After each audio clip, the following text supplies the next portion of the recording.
We are marking Water Safety Month this May. We've just been hearing there on CPR, and earlier from Mum Martina, whose 11-year-old boy Leo suffered cardiac arrest when he was in the water. So what about water confidence? Where and when does that all begin?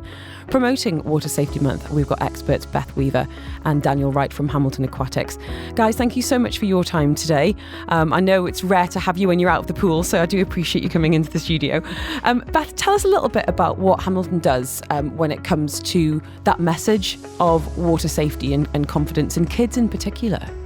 Yeah, Hamilton Aquatics has been around now for over 15 years. We've seen over 150,000 swimmers come through our programme, learning the core aquatic skills, which are the building blocks to swimming, developing those techniques in the strokes, but also developing the water safety skills as well.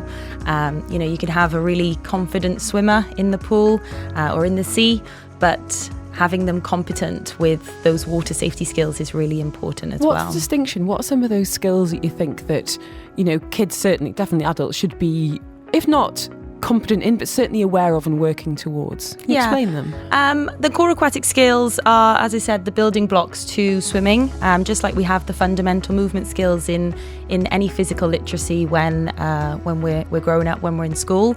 And these will relate to buoyancy, balance, health and fitness, travelling, coordination. So these will all relate to fundamental movement skills as well. But as you can imagine, they're a lot different in the water to outside of the water. Yeah, that's interesting, because I think there's, if not water phobia, then certainly, lots of kids can be very cautious around water. And understandably, you should be cautious, but it's when it tips into being fearful. And I think as parents, we've got responsibility to empower ourselves to be confident around the water, and certainly, as we heard from Martina, be trained should the worst happen.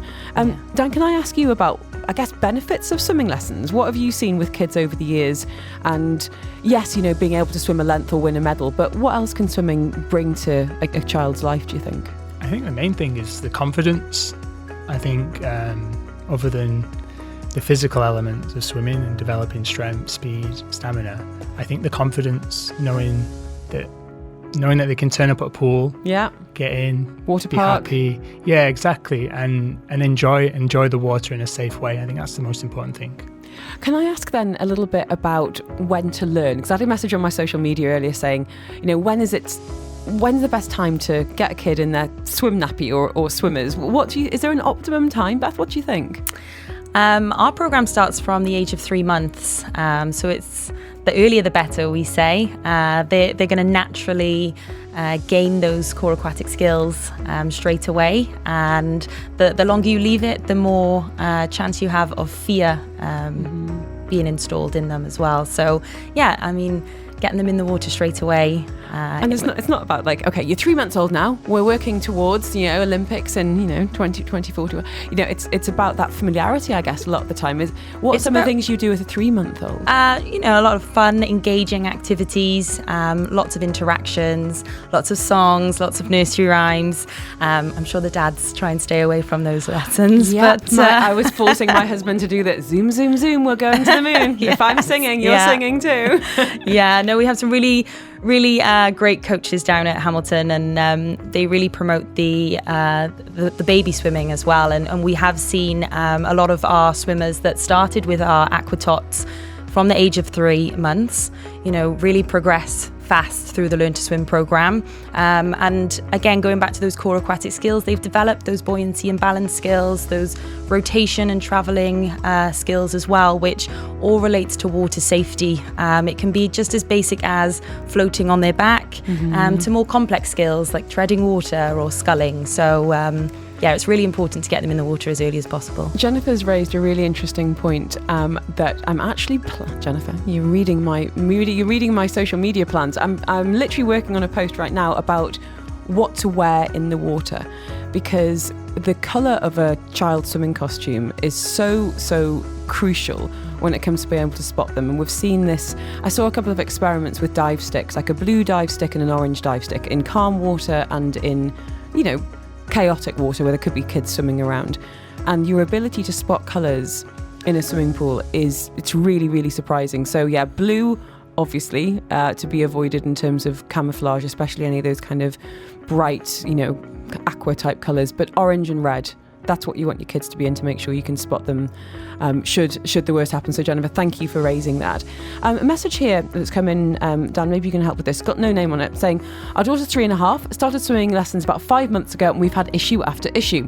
She doesn't really pay attention, gets bored, doesn't listen, swims in circles, takes off her goggles, climbs out the pool. We're not seeing progress and really frustrated. I think there's a couple of points in here.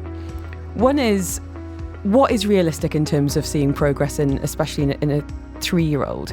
And any tips for helping that child, I guess, engage in the process? What have you seen poolside and in the water as well? I think it's all down to communication. I think if she's having lessons with a programme, it's having that direct line with the teacher, with maybe the pool manager, the site coordinator as well.